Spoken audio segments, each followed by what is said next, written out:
साई राम।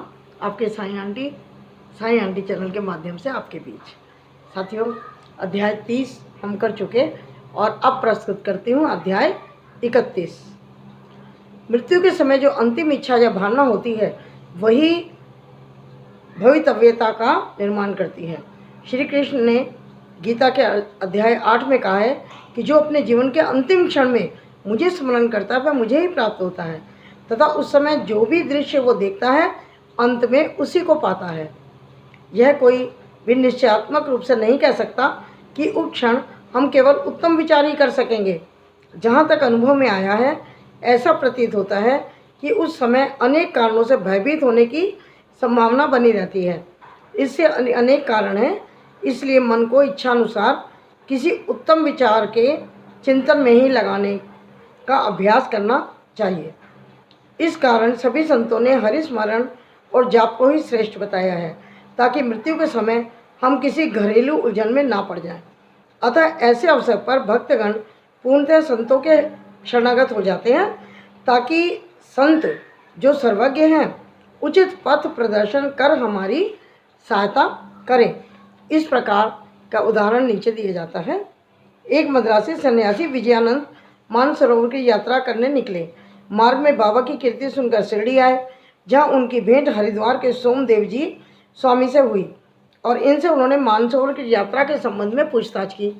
स्वामी जी ने उन्हें बताया कि मानसरोवर गंगोत्री से 500 मील उत्तर की ओर है और मार्ग में जो कष्ट आते हैं उनका भी उल्लेख किया, जैसे कि बर्फ की अधिकता, 50 कोस तक भाषा में भिन्नता और भूटान वासियों के संचयी स्वभाव, जो यात्रियों को बहुत अधिक कष्ट पहुंचाया करते हैं। ये सब सुनकर सन्यासी का चित्त उदास हो गया और उसने यात्रा करने का विचार स्थगित कर दिया और मस्जिद में जाकर बाबा के चरणों का स्पर्श किया। बाबा क्रोधित होकर कहने लगे, इस निकम्मे सन्यासी को यहाँ से बाहर निकालो, इसका संग करना व्यर्थ है। सन्यासी बाबा के स्वभाव से पूर्ण अपरिचित था। उसने बड़ी निराशा हुई, परंतु यहाँ जो गतिविधियाँ चल रही थी उन्हें वह बैठे बैठे देखता रहा। प्रातःकाल का दरबार लोगों से ठसाठस भरा हुआ था और बाबा को यथाविधि अभिषेक कराया जा रहा था। कोई उनके पैर धो रहा था, कोई चरणों को छू करके आशीर्वाद ले रहा था, कुछ लोग उन्हें चंदन लगा रहे थे और कोई उनके शरीर पर इत्र लगा रहे थे। जाति पाति का भेदभाव बुलाकर सब भक्त यह कार्य कर रहे थे। यद्यपि बाबा उस पर क्रोधित हो गए थे, तो भी सन्यासी के हृदय में उनके प्रति बड़ा प्रेम उत्पन्न हो गया। उसे यह स्थान छोड़कर जाने की इच्छा न होती थी। 2 दिन के पश्चात उनका मद्रास से एक पत्र आया कि उनकी माँ की स्थिति अत्यंत चिंताजनक है, जिसे पढ़कर वे बड़े निराश हो गए और माँ के दर्शन की इच्छा करने लगे। परंतु बाबा की आज्ञा के बिना शिरडी से जा कैसे सकते थे, इसलिए वे हाथ में पत्र लेकर बाबा के समीप गए और घर लौटने की अनुमति मांगी। त्रिकालदर्शी बाबा को तो सब कुछ मालूम था, पता था उनको। उन्होंने कहा, जब तुम्हें अपनी माँ से इतना मोह था तो संन्यास धारण करने का कष्ट ही क्यों उठाया? ममता या मोह भगवा वस्त्रधारियों को शोभा देता है क्या? जाओ, चुपचाप अपने स्थान पर रहकर कुछ दिन शांतिपूर्वक बिताओ, परंतु सावधान, बाड़े में चोर अधिक हैं, इसलिए द्वार बंद कर सावधानी से रहना, नहीं तो चोर सब कुछ चुरा कर ले जाएंगे। लक्ष्मी यानी संपत्ति चंचला है और यह शरीर भी नाशवान है। ऐसा ही समझकर इहलौकिक और पारलौकिक समस्त पदार्थों का मोह त्याग कर अपना कर्तव्य करो। जो इस प्रकार का आचरण कर श्री हरि के शरणागत हो जाता है, उसका सब कष्टों से शीघ्र ही छुटकारा हो जाता है। जो परमानंद का ध्यान व चिंतन प्रेम और भक्तिपूर्वक करता है, परमात्मा भी उसकी अविलंब सहायता करते हैं। पूर्व जन्मों के शुभ संस्कारों के फलस्वरूप ही तुम यहाँ पहुँचे हो और अब जो मैं कहता हूँ उसे ध्यानपूर्वक सुनो। अपने जीवन के अंतिम ध्येय पर विचार करो। इच्छा रहित होकर कल से भगवत का 3 सप्ताह का पठन पाठन आरंभ करो।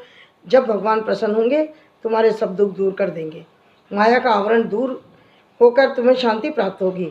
बाबा ने उसका अंतकाल समीप देखकर उसे यह उपचार बता दिया और साथ ही राम विजय पढ़ने की भी आज्ञा दी, जिससे यमराज अधिक प्रसन्न होते हैं। दूसरे दिन स्नान आदि अन्य शुद्धि के कृत्य कर उसने लैंडी बाग के एकांत में बैठकर भागवत का पाठ करना आरंभ कर दिया। दूसरी बार पठन समाप्त होने पर वह बहुत थक गया, और बाड़े में आकर 2 दिन ठहरा। तीसरे दिन बड़े बाबा की गोद में उनके प्राण पखेरु उड़ गए। बाबा ने दर्शनों के निमित्त एक दिन उसके शरीर को संभाल कर रखने के लिए कहा। तत्पश्चात पुलिस आई और यथोचित जांच पड़ताल करने के उपरांत मृत शरीर को उठाने की आज्ञा दे दी। धार्मिक कृत्यों के साथ उसकी उपयुक्त स्थान पर समाधि बना दी गई। बाबा ने इस प्रकार इस सन्यासी की सहायता की और उसे सद्गति प्रदान की। बालाराम मानकर नामक एक गृहस्थ बाबा के परम भक्त थे। जब उनकी पत्नी का देहांत हुआ तो वे निराश हो गए और सब प्रकार से अपने लड़के को अपनी जिम्मेदारी सौंप कर वे शिरडी आकर रहने लगे। उनकी भक्ति देखकर बाबा उनके जीवन की गति परिवर्तित कर देना चाहते थे, इसलिए उन्होंने उन्हें 12 रुपये देकर मच्छिंद्रगढ़ में जाकर रहने को कहा। मानकर की इच्छा उनका सानिध्य छोड़कर कहीं जाने की नहीं थी, परंतु बाबा ने उन्हें समझाया कि तुम्हारे कल्याणार्थ भी ही मैं तुम्हें वहाँ भेज रहा हूँ और यह उपाय तुम्हें बता रहा हूँ। सॉरी साथियों,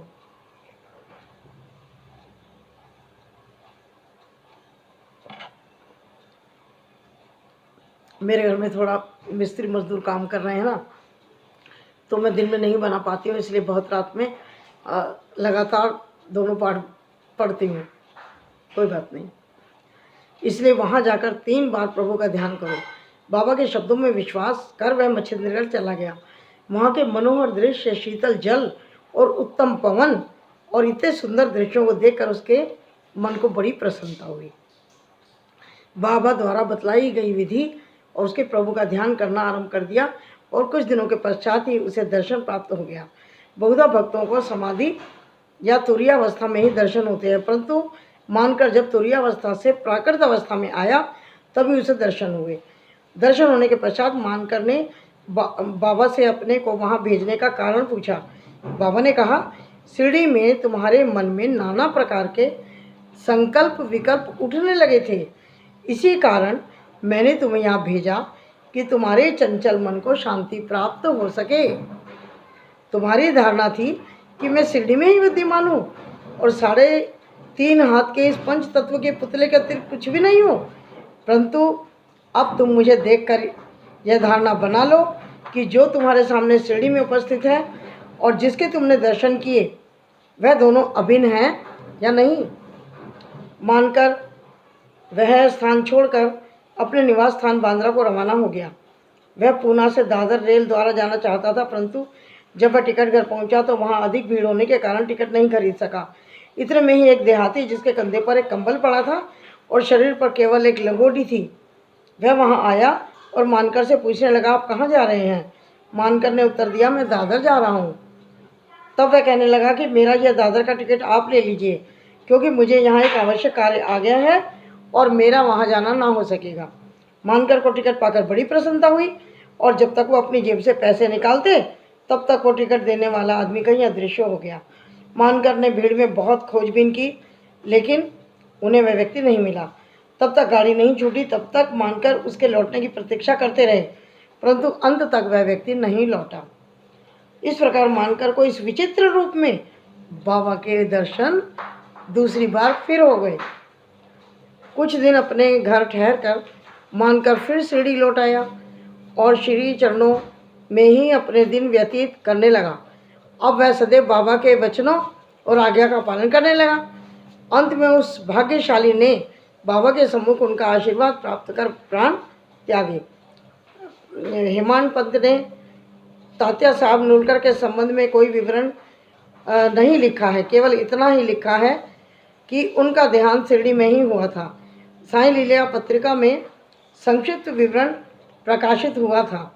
सन 1909 में जिस समय तात्या साहब पंढरपुर में उप न्यायाधीश थे, उसी समय नाना साहब चांदोरकर भी वहाँ पर थे। ये दोनों आपस में मिला करते थे और प्रेम पूर्वक बातें भी किया करते थे। तात्या साहब संतों में अविश्वास करते थे, जबकि नाना साहब की संतों के प्रति विशेष श्रद्धा थी। नाना साहब ने उन्हें साईं बाबा की लीलाएं सुनाई और एक बार शिरडी चलकर बाबा के दर्शन करने का आग्रह भी किया। वो 2 शर्तों पर चलने के लिए तैयार हुए। पहली शर्त, उन्हें ब्राह्मण रसोइया मिलना चाहिए। दूसरी, भेंट के लिए नागपुर से उत्तम संतरे होने चाहिए। शीघ्र ही दोनों शर्तें पूरी होगी।